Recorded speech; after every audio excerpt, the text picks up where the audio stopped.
All right, everybody. In case you're just tuning in, welcome back to the Futur Podcast. And my guest is no stranger to this channel. You've seen him on YouTube. You've listened to his podcast. We've been very fortunate to bring him back. It's Daniel Priestley. And here's the weird thing. Since the last time we've had this episode, Daniel and I have been globetrotting and running into each other in lots of different places. Now, that's going to make sense in a little bit. But as I'm reading his book, Oversubscribed, which is what we're going to be talking about today, it clicks. It totally clicks. And I'm just going to testify right now. One of the ideas that Daniel talks about in Oversubscribed is this idea of 7-Eleven and I believe 4. Yep. Did I get that right? 7-Eleven 4. Yeah, okay. 7-Eleven 4, 7. yeah. 7. It takes about 7 hours of being around someone where you start to move away from strangers into friends, according to a study that Daniel cites. And then, according to a different study by Google, he says it takes about 11 points of interaction or touch points for someone to potentially buy from you. That's pretty significant in itself. And he shared this last time when we were discussing key person of influence. But then in Oversubscribed, he adds another variable, the 4, where we feel like if we see someone in 4 different places, there's something that happens. And that's why I bring up at the beginning of this conversation, I've seen Daniel now first on Zoom as we're talking. Maybe I've seen you as I read the book. Okay, I didn't really see you, but I got a sense of who you are. And then I met up with you in the UK, in London. Yeah. And then we went to Amsterdam. Yeah. And then we went to Dubai. Yeah. And then I saw you in Newcastle. I'm like, God, I think Daniel's stalking me or something. We have 7-Eleven fought each other. We have. And here's the thing. Here's the thing I want to point out, and then we're going to turn over the show over to Daniel, which is now when I see Daniel, he's not the guy who wrote the book. He's not the guy with curly, crazy, wavy hair that I just want to run my fingers through. He's the guy when I see him, my face lights up like, yo, Daniel Priestley, what is up? What is up? And I feel like even though we haven't spent a zillion hours together, I feel like I know you, I like you, I trust you. Like we're not friends and like we're not attending each other's bachelor's party or something. But we're in a different category. Yeah, we're in the friend zone. So Daniel, just to jump in on his kind of cold, what is happening to me psychologically, emotionally when I'm spending this much time with this many points of interaction with you? Well, this is so interesting if you're a marketer because this really goes back to a few different research studies that triangulate around the same idea. So research study number 1 is Professor Robin Dunbar. And Robin Dunbar is a professor in why people fall in love, why people bond, why people feel connected. And he invented these things which are called Dunbar's numbers. And they are, think of them as like circles, friendship circles or associate circles. And he basically says you've got 5 people who are in the close family circle, 15 people who are in the really, really close friendship circle. And then it goes out to about 50, I think, and then 150, and then 500, and then 1,500. And once you get out to 1,500, you're really in a category of people that you can put a name and a face to, you know 1 or 2 things about them. And that includes people like celebrities. So you might say, oh yeah, Elton John, I know, what songs he sings, and I would recognize his name and his face. And, so he'd probably be in the top 1,500. Especially if you've recently seen him on television or something like that. So our brains essentially only have a certain limited amount of space for remembering names and faces and facts and figures about people. If you want to sell to someone, if you want to be in their circle, you've got to clock up a certain amount of time and interaction. So Professor Robin Dunbar, he basically says you got to spend about 7 hours with someone before you're in that trusted circle, that trusted sphere. And one way to accelerate this in one of the studies was about being in multiple locations. And they did a thing where they took people into 4 different locations. I think if I remember correctly, the study was 2 people sitting down and talking to each other for 20 minutes versus 2 people who had to move around 4 different locations. And the people who moved in 4 locations had a heightened sense of bonding. And one of the implications, and I have actually tested this, I'm not a professor, but I'm anecdotally going to say that I've tested this. If someone is connected with you on LinkedIn, Instagram, Twitter, and Facebook, they somehow feel a lot more connected than if they're just connected on one platform. Even if you see the same amount of posts, if you see them on multiple locations, it somehow feels more significant. So that's Dunbar's numbers. Google did it a different way. Google were a little bit sneaky. They said, okay, let's have a look at what people buy. Then let's go into their browser history and let's have a look at what they were looking at in the lead up to a sale. So if you imagine someone's buying a handbag and they've bought it on this day, when you go and look through the history, they've had 10.7 interactions with handbag related information. And it seems significant to Google that you can't just simply say, oh, I want this thing, I'm going to just go and buy it. You have to stalk it like an animal, and you got to creep up on it, and you got to sniff it, and you got to get close to it. And by the time you've had 10.7 interactions in the lead up, then you're ready to pounce on it. So essentially, that's how we buy stuff. So when you know this, you can sell more stuff because you can help people to go through their 7-11-4 journey, their 7 hours, 11 interactions, 4 locations. That's why some of my fans are ready to pounce on me. You've explained the whole phenomenon, Daniel. When I see them, I'm like, Chris, come here. I'm like, am I being stalked like an animal right now? Yeah, you 7-11-4 them. It's weird, right? Because you see them in the hotel foyer and you go, I don't know that person, but they see you and they go, oh, I've spent hours with this guy. And their brain, because brains don't know it's digital. We don't know, we just don't know the difference between digital and analog. We just go, oh yeah, it's all the same. The same reason we get upset when somebody passes away who's famous and we never met them, but we feel like we know them. Brains aren't really evolved to know the difference between digital and real life. So yeah, it's true. You've 7-11-4'd millions of people. There's neuroscience that supports what Daniel's saying. It's not just one man's opinion, because I've interviewed other experts who talk about that your brain can't tell the difference between a dream and real life.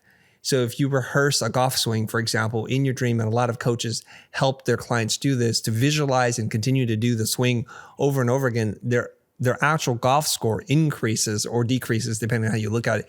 They improve. And so you're saying also, like, as we're watching a piece of content, our brains can't tell, like, that's a two-dimensional image right now versus you and me actually sitting in a cafe talking. I'm connecting with you. It's a different experience, but the way we record it feels familiar to us. Yeah. I mean, do you remember what it felt like when Prince died and you heard that Prince had passed away? And it's like, oh, what? It's like, that's, you feel this like thud on your chest. We've never spent time with Prince. Right. But it feels like a loss. Yes. The same thing happened when Steve Jobs passed away. Thousands of people around the world mourned. You never talked to Steve. You didn't even share the same room. But people were like doing vigils outside of Apple stores, which is a strange place to do one. And they were emotionally impacted. People cried and they felt a deep emotional connection. Okay, so this all sounds great if you want to be a celebrity or a famous person, but there are practical business applications to this. Why don't we just jump into the book, okay? There's a concept that you shared with everybody who reads the book, which is this, is it doesn't take a gigantic amount of people for you to reach a state of being oversubscribed. Before we get into that, what does oversubscribe mean, and how is this concept relevant to anybody who is in a marketing space?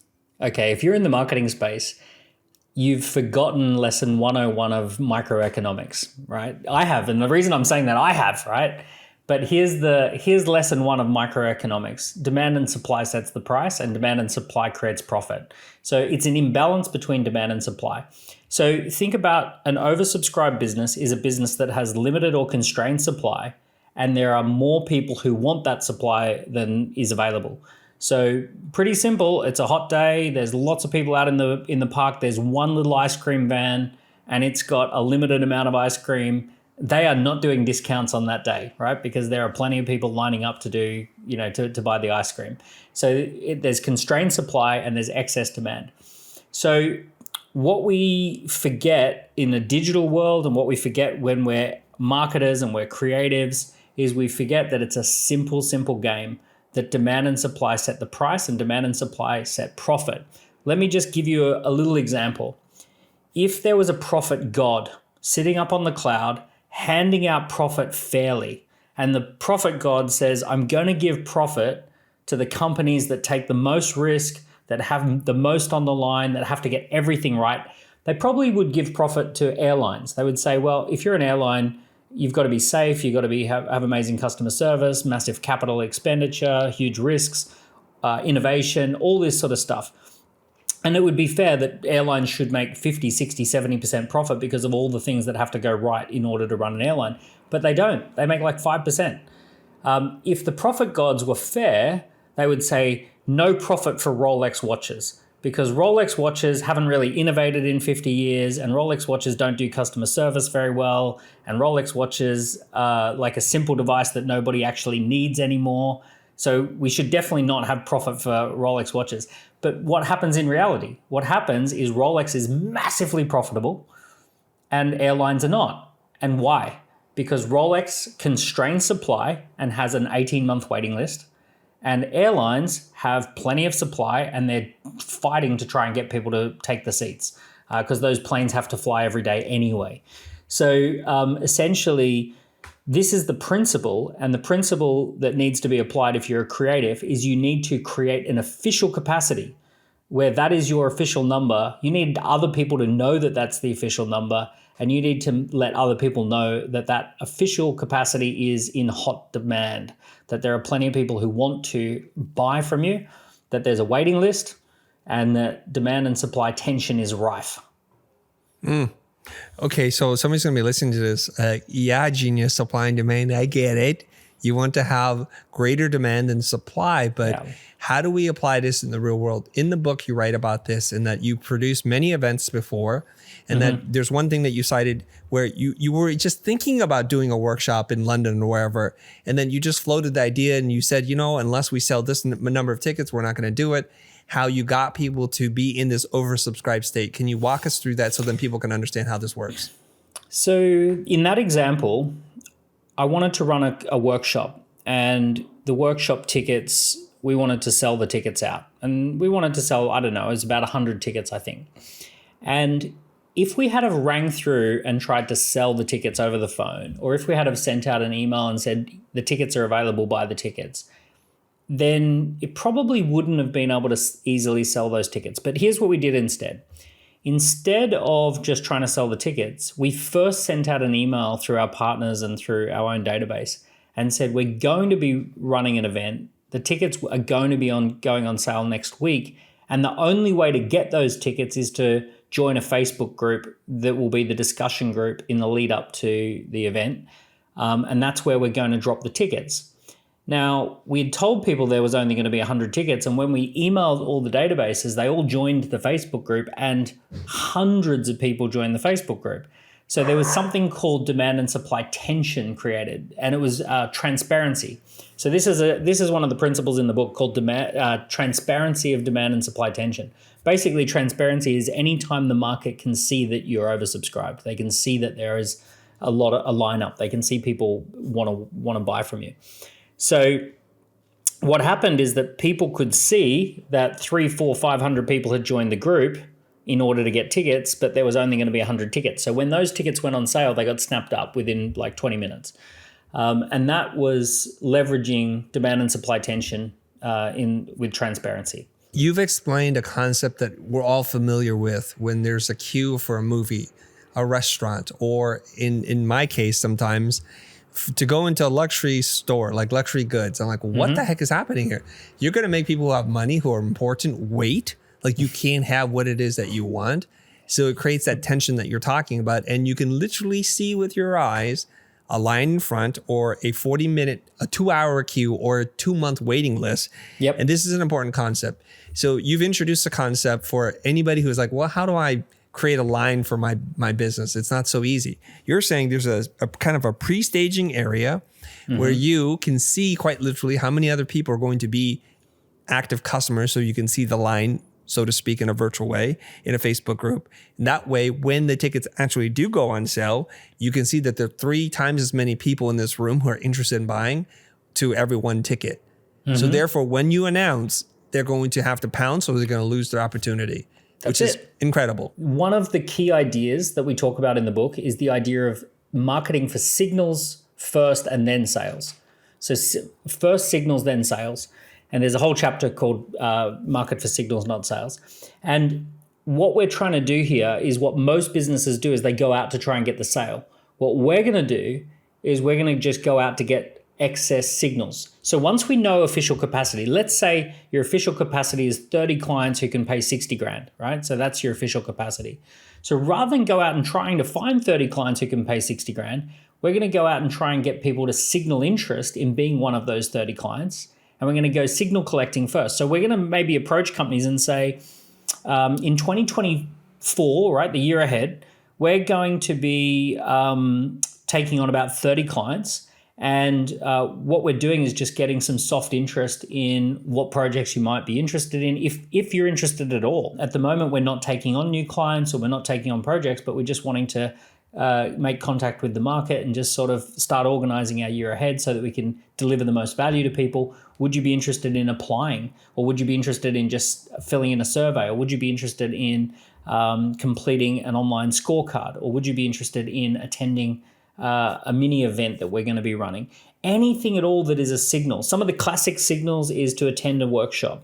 So attending a workshop means it's a signal of interest. Filling in a survey or a scorecard. Joining a WhatsApp group or a Facebook group or a LinkedIn group. Joining a virtual waiting list or a waiting list of any sort. So these are all signal collecting campaigns. So first signals, then sales. And the most incredible example of this was when Elon Musk did Cybertruck. And he basically puts a Cybertruck. There's only one example on the stage. And he says, we're going to do this in 3 years from now. We haven't even built the factory, but if you want one, you're going to have to put down a $100 deposit.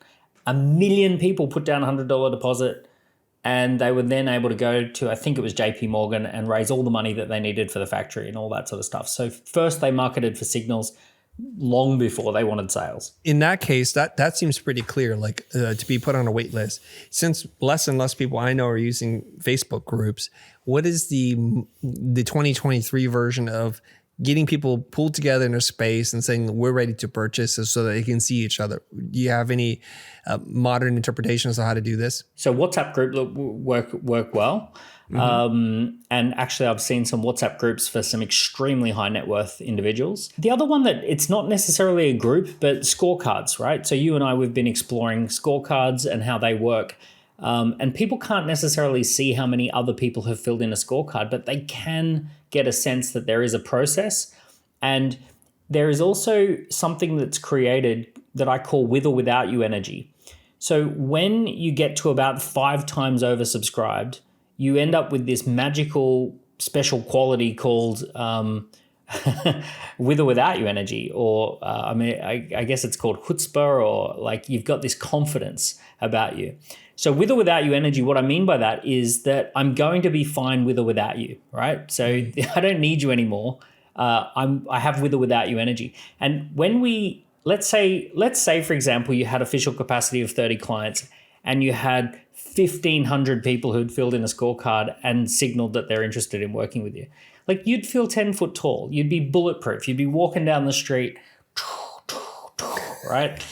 Yes. You've got with or without you energy. I'm going to be fine next year with or without you.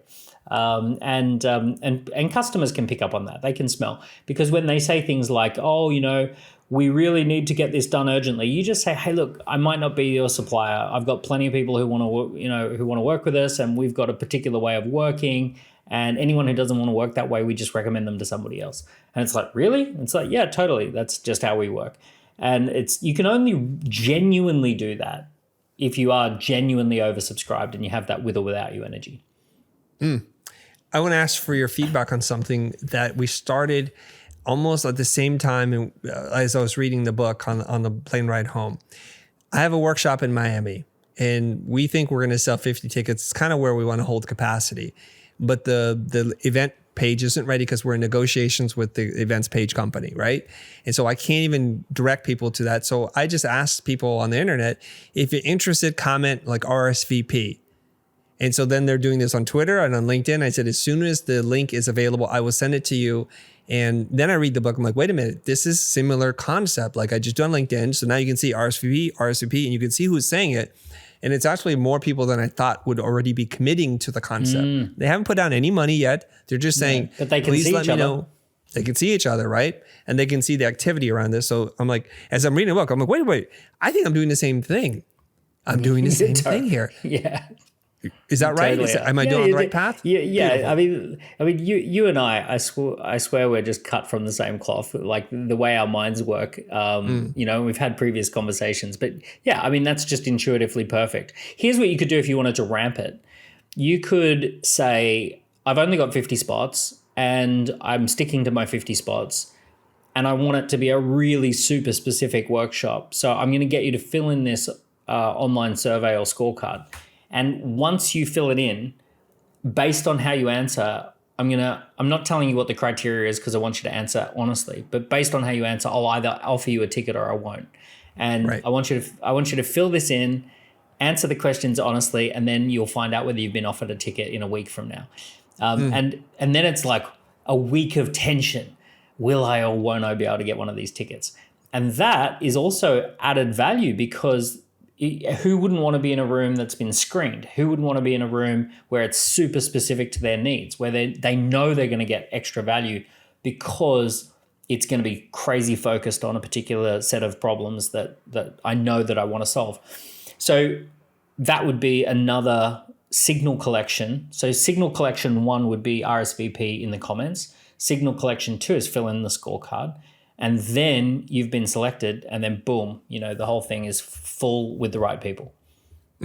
You mentioned a couple of things. You mentioned the difference between an airline and Rolex watches. I presume you know a couple of things about their business. I'd love to talk about this because we talked about an event. This makes sense. So people are like, well, I don't do events. I don't know how to apply this. Maybe make a product. Let's try to understand products because I'm fascinated by how luxury brands are able to sell essentially a commodity at super high premium prices and everything they do to trigger those kind of responses in you. Rolex is one of them. When I graduated school in 1995, a couple of years into my business, I was doing well enough. And it was always one of my things, like I want a nice timepiece. So I went to the store and I bought myself a Rolex Submariner at that time. I can't remember what I paid. I want to say like $3,500, which for me was a lot of money back then. Yeah. And I did not buy the one with the date. I just got the one with time because the one with date cost, believe this or not, $500 more. And I'm like, I don't really need the date, Daniel. I'm going to live to regret that decision. But fast forward, something has happened where now you cannot walk into any store and just say, I want this Submariner. Here's my money. Take my money. They won't even sell it to you. Okay. Tell me what's happening and what do you understand about their business? Because I've heard different stories and I want to compare notes with you. What's happened is they've decided to play by their own rules, right? So there is no law that says you have to meet the marketplace demand. You can make as much of your product as you want. You can keep supply constrained if you want to. There's no law that says you have to sell something to someone the day that they ask for it. You can put people on a waiting list if you want to. So what happened is that Rolex either by design or accidentally figured out that if they keep supply at a limited capacity of whatever the supply is, and they keep that slightly below the level of demand that they've got, if they always religiously put the price up by 3% every single year, which they do, and also if they make sure that the resale value of a Rolex stays high, they realize that essentially this would create tension in the marketplace. And if they could maintain that tension, then they would have a business that's massively oversubscribed and stays oversubscribed. But I'll tell you, here's what Rolex does really, really well. They figure out what works and they keep doing it even after the fact that they're oversubscribed. So even though there's an 18-month wait list for a Rolex, they still take out the back page of all the men's magazines. They still sponsor the Wimbledon tennis. They still sponsor the yachting races. They still do all the things that got them to be oversubscribed, even though they're oversubscribed. One thing I see that's a mistake is I see businesses get themselves into a position where they have a waiting list and then they turn off the marketing, they turn off whatever it was that they did that worked, and then they get undersubscribed and then they have to work really hard to get oversubscribed again. And then once they're there, they go, oh no, I've got this 3-month waiting list. You can imagine a boat that fires up its engines to get out of the water and then it starts to aquaplane. And then as soon as it aquaplanes, it turns off the engines and it sinks back into the water. And it's like, keeps doing that. What you want to do is get out an aquaplane and then leave the engines on so that you stay oversubscribed. And that's what Rolex have done. They've figured out what works and they just make sure they keep doing what works. I'm jotting down notes and things to circle back on with you, and I'm going to talk about how to keep your prices higher and increase the resale value. I want to talk a little bit about how much energy it takes to get something launched and then to turn off that engine. Seems crazy, but people do this all the time. I just want to stay in the Rolex conversation for a little bit, and we'll just compare like what we know or what we've heard. So I've read articles on this back in the day when Rolex figured out that they're losing luster in this brand, that it seems like everybody has them and they've oversold. The market is saturated. So they woke up one day somewhere in the late 90s or early 2000s and realized they need to clamp down on supply. And so they implemented something that I think is beautiful. And if you ever collected anything that's collectible, like Pokemon cards, you understand how this works. They're called like chase packs or like extra rare cards. Like you have to buy so many packs, and they're guaranteed in one of those packs is a hollow foil rare Pokemon thing that's worth a lot of money. Completely artificial, completely made up. So what I've heard from people who are in the know with watches, they said that Rolex makes most of their margins selling watches that have either precious metals or stones in them. But the market doesn't want that. So in order for you to get a Submariner, which is what everybody wants, the reseller has to buy something like 8 of the precious metal ones in order to get 2 of the ones that everybody buys. And so they're incentivized to sell the ones where they make a ton of money. They already make a ton of money as it is, but these ones with like white gold or rose gold are even more expensive and the margins are even higher. So now they've created this demand for the ones that are kind of common, which is bizarre because I believe you can walk in and buy one of the expensive ones. You just can't buy the standard Submariner, which is what I like. So what happens is there's a secondary market and they give a lot of power to the reseller now to choose who their loyal customers are. So if you go and you buy 2 of those expensive ones, they're like, do you want one of the other ones? And of course you want it because as soon as you can buy it, you can go out in the street, unused or even used, and sell it for more than what you've paid. This is an important concept to understand. And several businesses who've mastered this have skyrocketed in terms of their revenue. You mentioned this yourself. When you sell out your tickets, you get this oversubscribed base. You're sold out. You're not going to offer more seats. When you write in the book, you literally offer people more money for their tickets than what they paid for. This is like mind blowing to me because we hear about this happening for a rock concert, but a workshop, Daniel Priestley, and you're doing this. Tell me more about that. Yeah, so once we hit a point of oversubscribed, what I want to do is really lock it in. So I end up with a waiting list.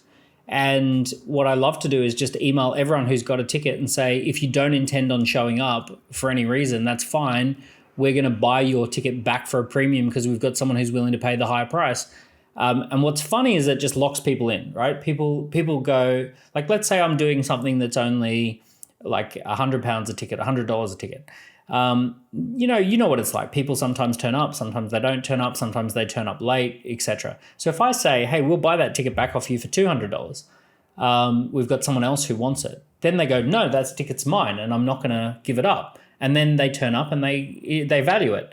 Now, it's not a gimmick. I only do this when I actually have a waiting list of people who would actually happily buy the ticket. You get superpowers once you're oversubscribed. You end up with these superpowers. There's something that's also happening with Rolex that I want to kind of peer behind the curtain and sort of share in all the thing that you just described.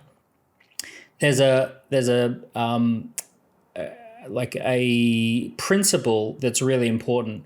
And the principle is that people buy when the conditions are right. And the conditions being right, you need 3 ingredients that normally don't go together.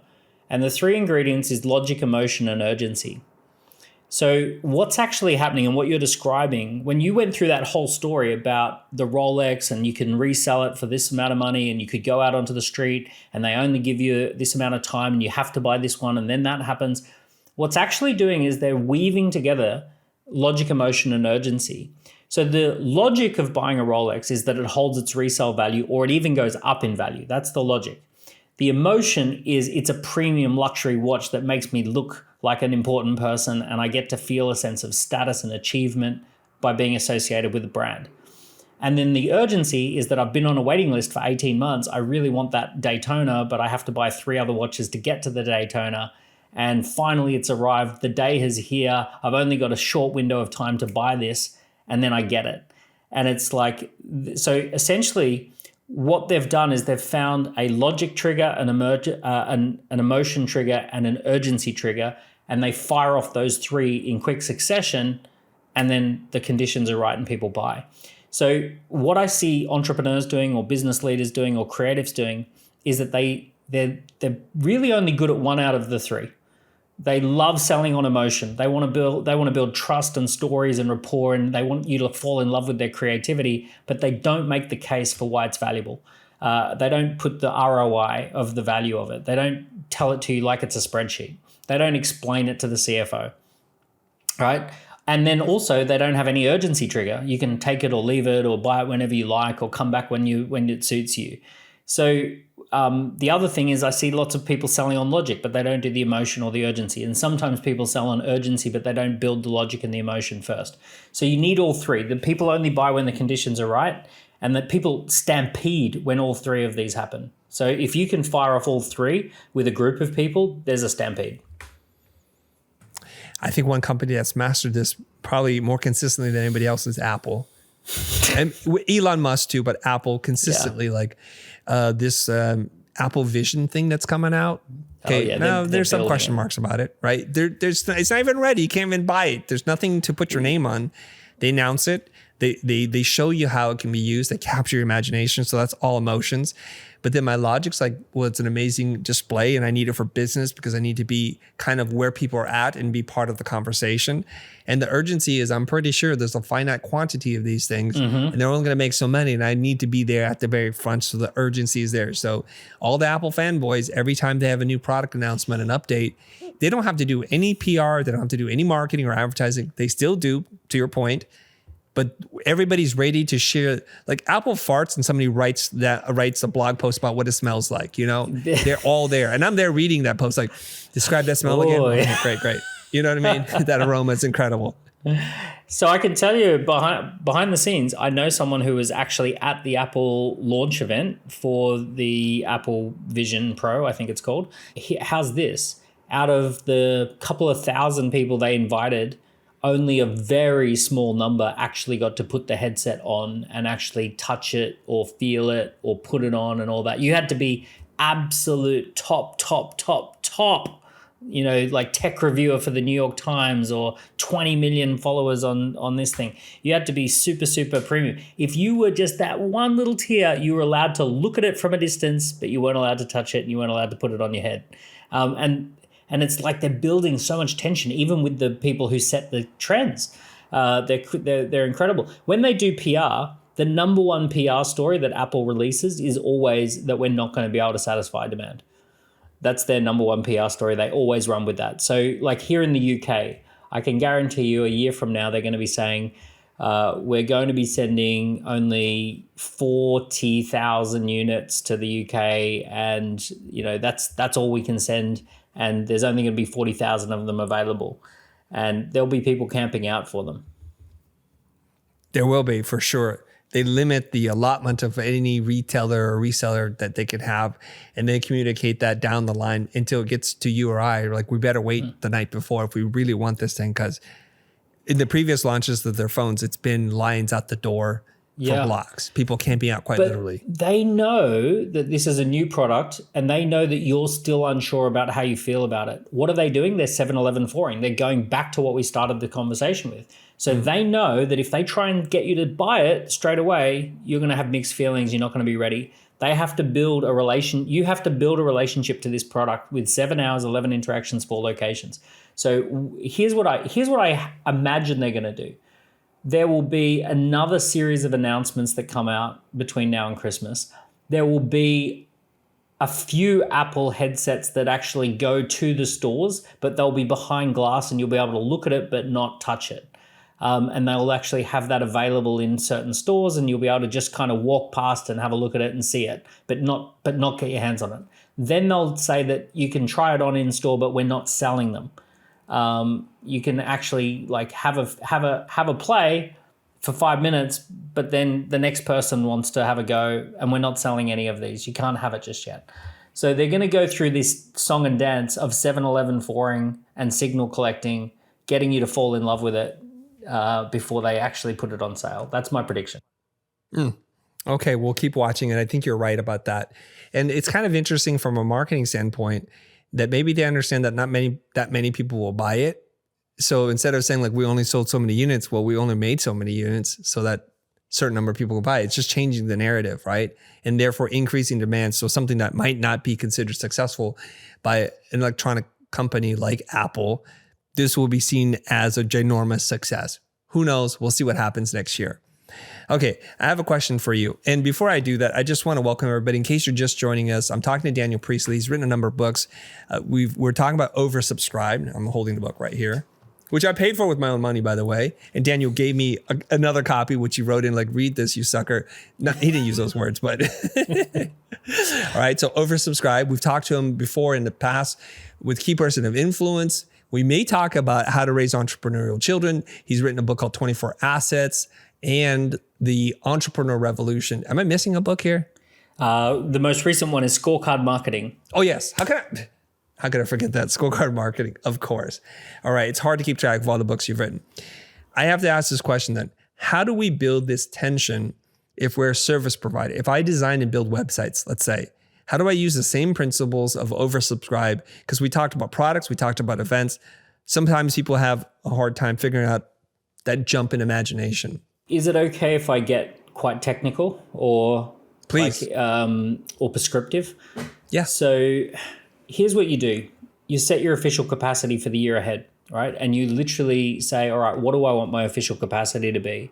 And you map it out and you figure it out down to the exact amount of clients and exactly what they're going to pay and all of that sort of stuff. So you do the mathematics around your supply.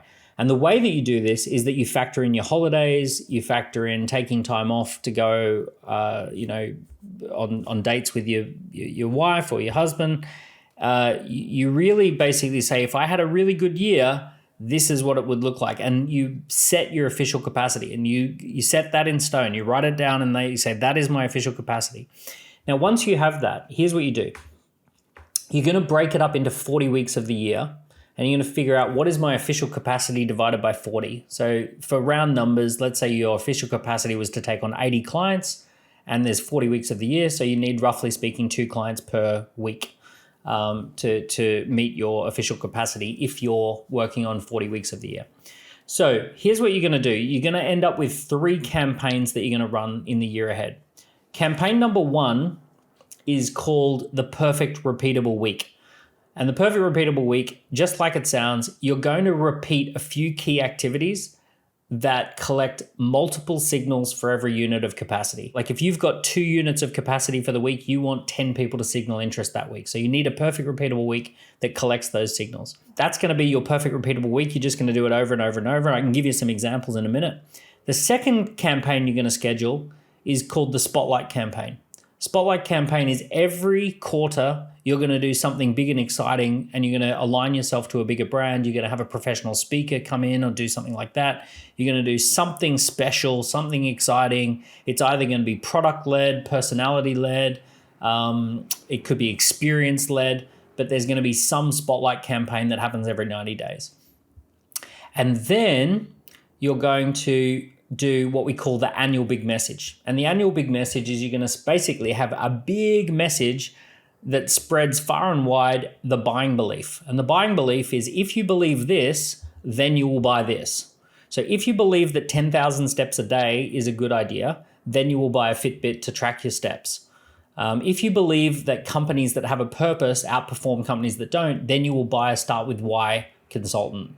Right? So essentially you have a big campaign that does the buying belief. So you broadcast the buying belief. So now you've got 3 campaigns. The big message that goes out on social media, the quarterly spotlight event that is something exciting, and then the boring, money-making, perfect repeatable week. All right? So those are your 3 campaigns and you schedule those out. That is your demand generation engine. And that sits on top of your official capacity and it basically gets you so far oversubscribed that you can't even switch the damn thing off. You literally end up swamped. So if I design websites and I design and build websites for clients in the fintech space, what does my perfect repeatable week look like? How do I generate, because everybody needs to know this part, how do I generate 5x the demand of my capacity? So I would do this. I would have a perfect repeatable week that is an online assessment. And it would basically be that I I would promote an online assessment where someone goes online, fills in an online assessment to see, is my digital strategy for my fintech top tier, right? So it might be an online assessment that says, do you have a top tier digital strategy for your fintech business? Fill in this online assessment and benchmark yourself against the best practices in the industry. So that would be something that you promote pretty actively, and you promote it every single week. You run ads to it. You might have an outbound call team. You might have a DM strategy, direct messaging strategy. So you're just going to push that and push that and push that and push that. Now, I'm guessing that if you're that niche, you probably only need, 15, 20 clients per year. So your official capacity is you only need a couple of clients a month.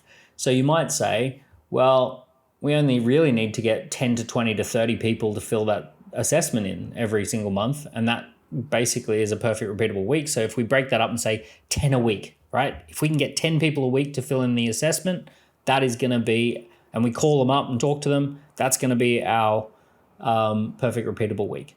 So online assessment would be a great way to do that. Any other ideas? And I want to circle back to that in a second. But it could be a boardroom presentation, could be a lunch and learn. An example of a financial planner.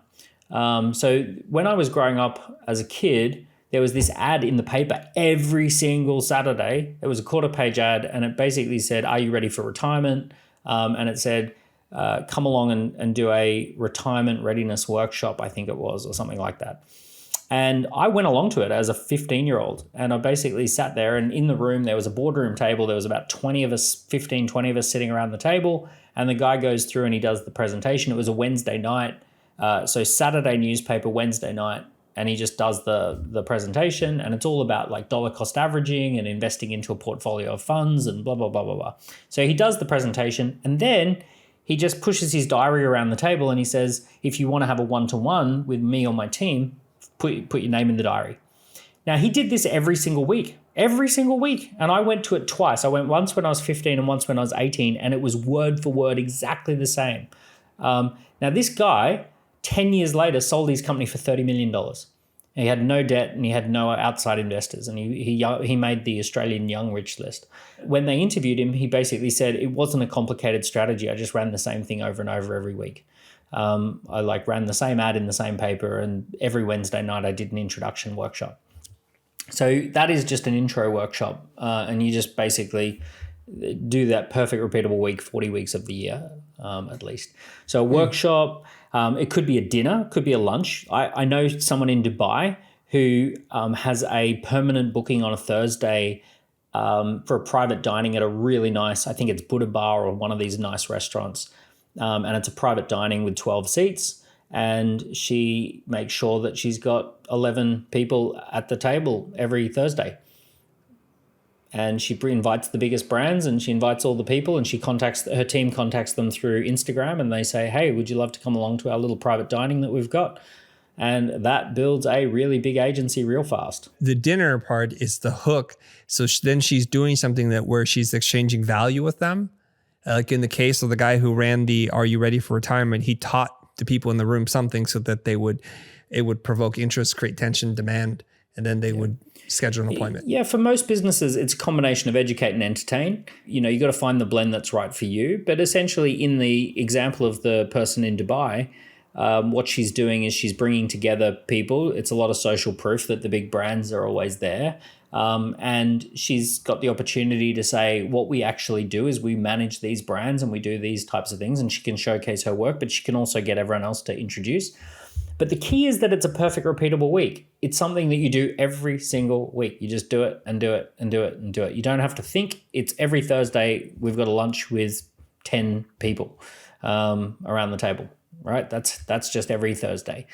So that's the key to the perfect repeatable week. It's like, yep, every week we get 10 people to fill in the scorecard. Every week we do an introduction event. Every week we do a little lunch and learn event. Whatever it is for the business, you find something you can just crank the handle and repeat every week. So that's the perfect repeatable week.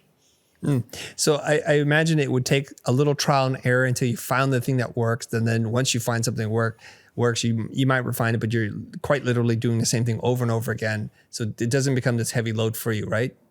It's set and forget. I don't need to think. Yeah. I can just literally just do the same thing.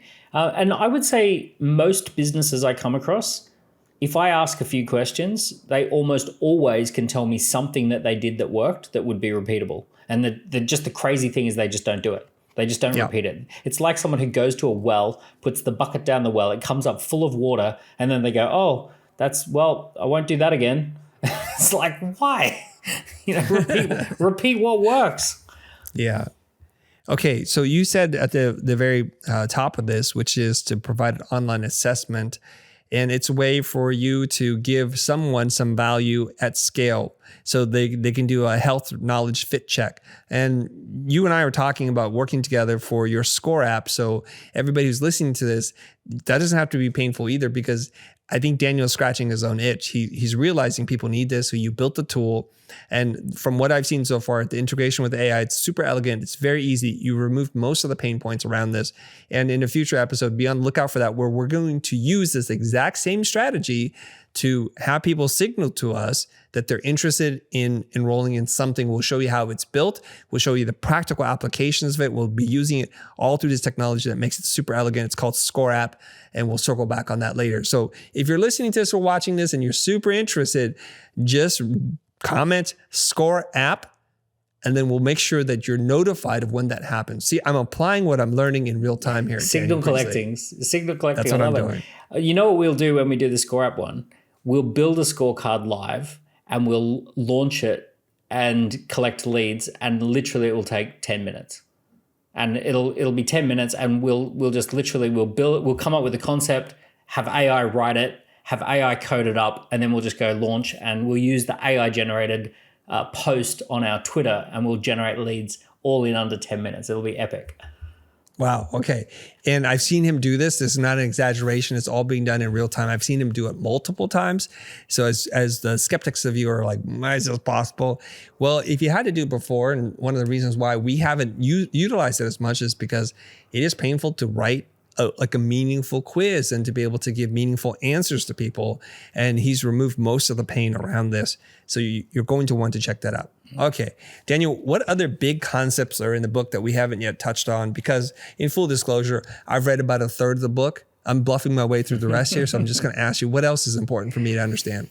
Well, we talk about the different phases of a campaign. So when we get into the spotlight campaigns, we talk about campaign planning, tension building, signaling that you're oversubscribed, releasing the supply, and then following up with sales calls. So we literally talk about what can you be doing to like break that down into its steps. The spotlight campaigns are interesting. The spotlight campaigns are basically like every quarter you're going to have all these leads sitting around, and you want to have like something for them to re-engage around. So it could be an online Zoom event. It could be taking people off to some special concert. It could be like private box seats at a sporting event. It could be that you do a product launch or a feature launch. So any of those kind of things, some like a closed store sale, or it's something special, and you want to have a build up to it. You want to like ramp it up and say, oh, this is happening now, and like register now, and here's your tickets, and so that sort of stuff.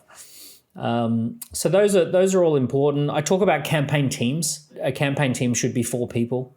That there's typically a 4-person campaign team, and essentially you've got the key person of influence who's going to be the face of the campaign, or the compere, or the host of the campaign. You've got the head of sales who's going to make sure that the actual leads turn into sales.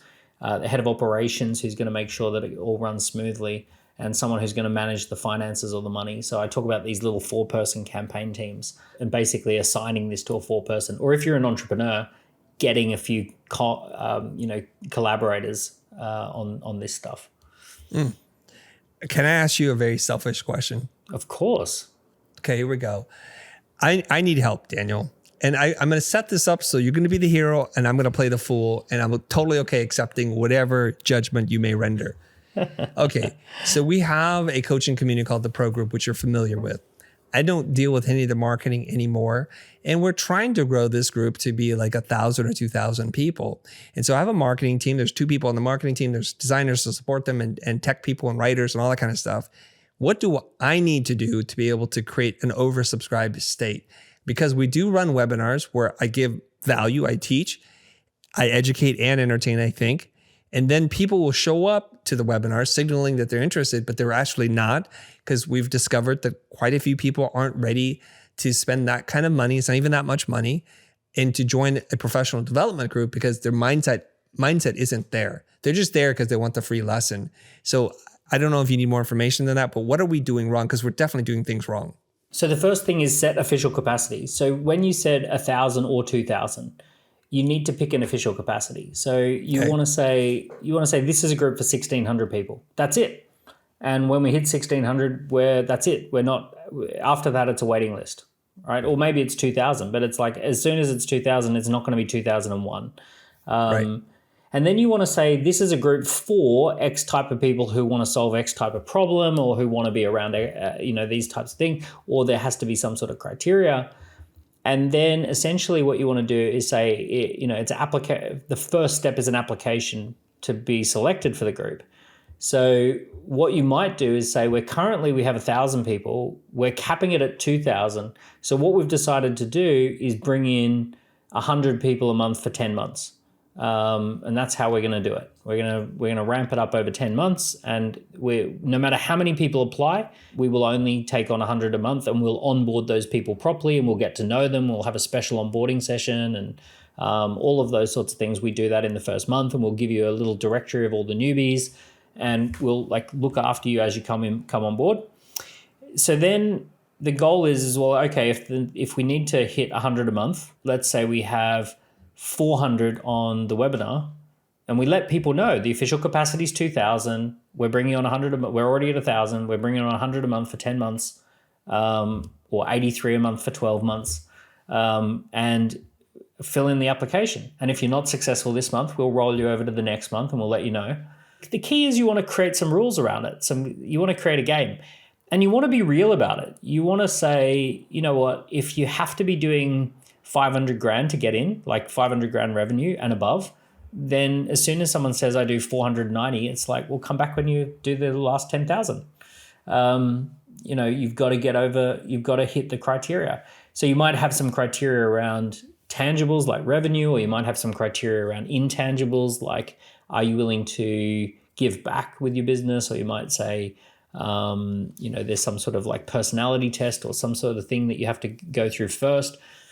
So you might do all of those things to make it a buying experience, and then stick to your knitting, stick to your guns. When you hit 2,000, that's it. It's a wait list. You keep doing what worked. You keep running those workshops, but you build and build and build the wait list, and it becomes more exclusive and more exclusive. And then once you've got a big waiting list, you tell all the people in the group, if you want to stop, if you want to quit, that's totally fine. We will buy back your membership. We'll give you a refund plus 10% or plus 20% or plus 50%. We want anyone who doesn't want to be here, we want you out, because we have a waiting list of people who want in. That's lovely. I would love to be at that place where I'm like, I'm going to pay you to leave. I'll pay you more than you've invested because more people want to get in. Oh, I love that. And it's great. I have paid people to leave. Yeah. I had a guy who was really annoying at one of my workshops, and I said, I'm going to ask you to leave. And he said, no, I've taken the day off. And I said, what's your day rate? He said, £400 a day. And I said, I'm going to pay you £800 for the day, and I'm going to pay you £200 for your ticket. And that's £1,000, and you're going to leave. Did he leave? Yeah, he left. Yeah. But it's with a smile on his face? No, he was a bit cross. Yeah. He was being disruptive. He was being a technical term called being a dick. And, but we were in a position where we had so many great people there. It's like, I'm not going to let someone, if someone's not right for the group, I'm not going to let someone ruin someone else's experience. Yeah. So anyway, a separate story, but guess what? I left with a smile on my face. It felt really good. I bet you did. Okay. Well, he can't be that cross because he got everything and some back. And so he wasn't really out of pocket for anything, mostly probably professionally embarrassed, and probably has to do like a quick check-in with himself at that point. I've only had to do it once. I'm a pretty tolerant guy. Yeah. Yeah. Okay. I want to be respectful of your time. We've been talking to Daniel Priestley about his book, Oversubscribed. I think he's given you a pretty high level summary of the big concepts in the book. And I hope you're all able to kind of map what he's sharing about being oversubscribed, having greater demand versus supply. And one of the clear principles here, and I'm just kind of taking note myself, which is just figure out what your finite capacity is and just stick to it. Don't let greed get in the way. And then as soon as you do that, now you've controlled the supply of whatever it is that you're doing. Service, group coaching, events, products, whatever you're doing. And then you can really realize the benefit of having too many customers or buyers of a thing that you have a finite quantity in doing. Now, people who are, say, in the NFT space already understand this concept. Everybody, you guys understand this. And I hate to draw out to this, but I see it. I see the parallel. You can get this free NFT, great, but only the people who hold the free NFT can then be allowed to buy the next tier NFT. And it keeps going on and on and on, right? So some NFTs, the initial drop is $1 or very little, or even $100, but you need to have that as your ability to buy the next thing. So that thing that you get for free or for no money then becomes super valuable, because if your NFT were to blow up, the only way you can buy into the program is through this. And so you're creating inherent value for people who own things. Porsche does a great job with this. Rolex does a great job. So you can actually increase value. That's the logic part, which we need to address a lot of times. And we're not clear on the ROI of that. So I see this now, Daniel. You've laid it out really clearly. Now, people are going to get pissed off. I'm just going to say this. You're going to get upset because you're like, wait, what happened to the Raising Entrepreneurial Children episode that you both promised? Because the internet has been hammering both of us like, when? And you know what? Not now. Because I want to have a full-on conversation with you about raising entrepreneurial children. But tease us a little bit, Daniel. What can we expect when we're going to talk about raising entrepreneurial children? Let's just start with the idea that the school system was created in a time where what the world needed was component labor. We needed people who could fit into local geography jobs, and they could fit into the local nursing, hospital, or the local police station, or the local factory.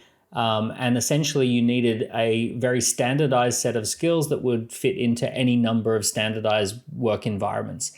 And that was the schooling system. And it's done a great job of getting us through the industrial age and extending life expectancy and, growing GDP and improving quality of life for billions of people. I'm not against the schooling system, but I am aware that we're now moving into a different economy, a different way of thinking, a different paradigm. So the schooling system is a very slow to react institution because it's so large. So essentially what we have to do is say, hey, we need to think about what kind of world do our kids grow up in with AI and technology and jobs that are like all over the world and all this sort of stuff. How do we raise kids for that world? Now, the one thing I do want to say is that this is not about forcing children to be entrepreneurs. It's about encouraging those natural sparks of entrepreneurship that are already in them.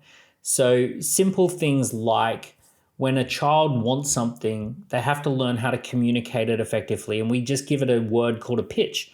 We say, you need to pitch that better, right? That's a great idea, but you haven't pitched it effectively. Let me introduce you to how to pitch an idea properly.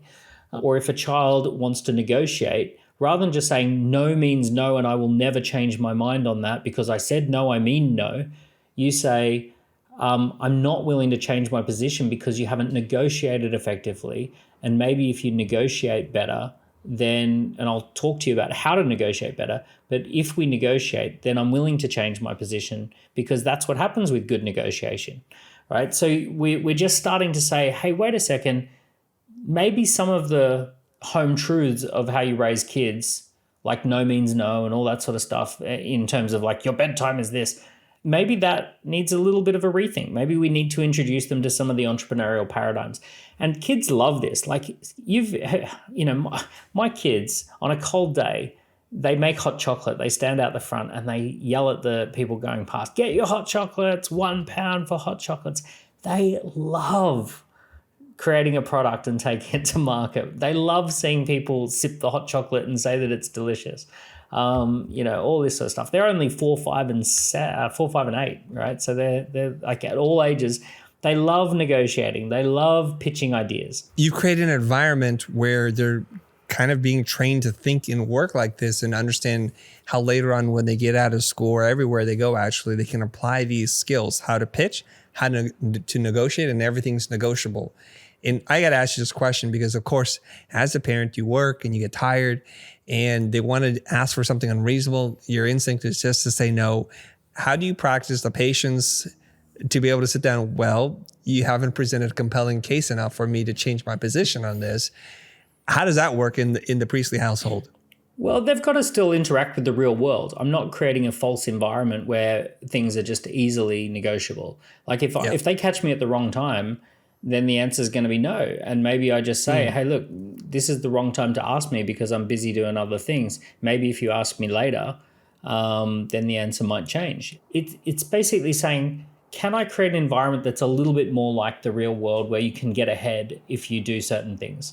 It's having an agreement about school, right? So kids need to have an understanding that you know and they know that school's not the be all and end all, right? That you've got an agreement around it. It's like, hey, look, we both know that school doesn't teach you how to be great at life, but it does teach you the basics and it does have value.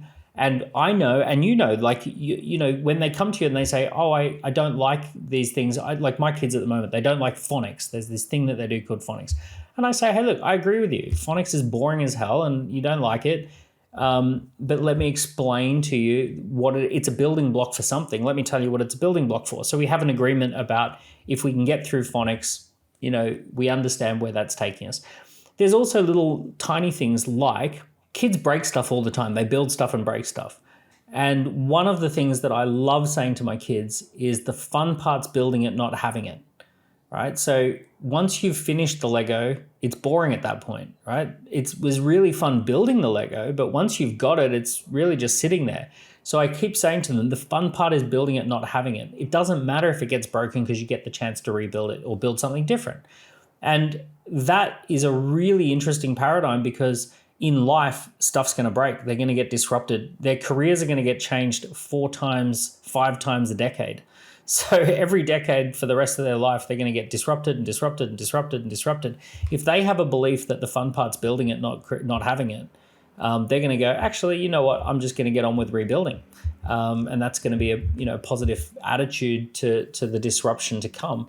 So little things like that tend to be good. I cannot wait to have this conversation with you. I love how you're reframing it with them that, you know, no isn't always no. No is negotiable and not to be discouraged. And so I think some of the things that scare people in adult life is to hear the word no. And you're kind of priming them and conditioning them to say no is just the beginning of the negotiation. And it's awesome. You're also teaching them to want to build things, to create things, and kind of becoming detached with the ownership of that thing. So they're going to be much more flexible in how they see things like, okay, that didn't work, but I'll try a different thing. And it doesn't really matter. And it's not to chase the success, but it's to love the journey of it. So I think that's enough of a tease, everybody. I'm super sorry. I know you're still angry because right now you're like, what? He's going to end it there? And guess what? Yes, I am. That's where we're going to end this. Daniel Priestley, it's been a pleasure talking to you. As always, I'm not sure where we're going to cross paths again, but I know we will. It'll be hint, somewhere hint, there are great. other things that are coming. Other things are coming, everybody. So just hang tight, everybody. And I know if you're listening to this and you've gotten as much value as I have, and I've been hanging out with this guy, so I've had more exposure than you, tell a friend, share this episode with somebody, and let us know in the comments or wherever you're able to share this, how we did today. Daniel Priestley, is there anything else you want to talk about or promote before we get out of here? Well, you know what? I just love your stuff. I'm geeking out on all things Christo, and I enjoy our friendship, and I enjoy what we're talking about. The thing that you and I are really connecting with at the moment is this AI stuff, this data. Both of us are very much creatives, but it's like, how do we interact with data and AI and our personal human creativity? And I love where that conversation's going. And, we hinted at the fact that you and I were going to be talking about some ways to use AI in marketing and leverage more data and turn that into creativity. I'm really on the edge of my seat about what we're going to do with that. Look at this. We're killing people. We're going to tease 3 things on this episode. Scorecard, the app and the marketing part of that, and being able to run quizzes at scale using AI. AI itself as a topic and how that's going to boost our creativity and what we can do. When we were in Newcastle, you had said something and somebody had asked, like, what's your opinion on AI? And you said it's going to be something that's going to generate massive wealth, except for it's not going to be distributed evenly. And that's the trick. You want to be on the right side of the distribution of that. We're going to be talking about how to raise entrepreneurial children. There's just too much stuff. It's going to be like 55 episodes with Daniel Priestley or something like that. Thanks so much for doing this, Daniel. I love it. Thanks, Chris. It's good to see you.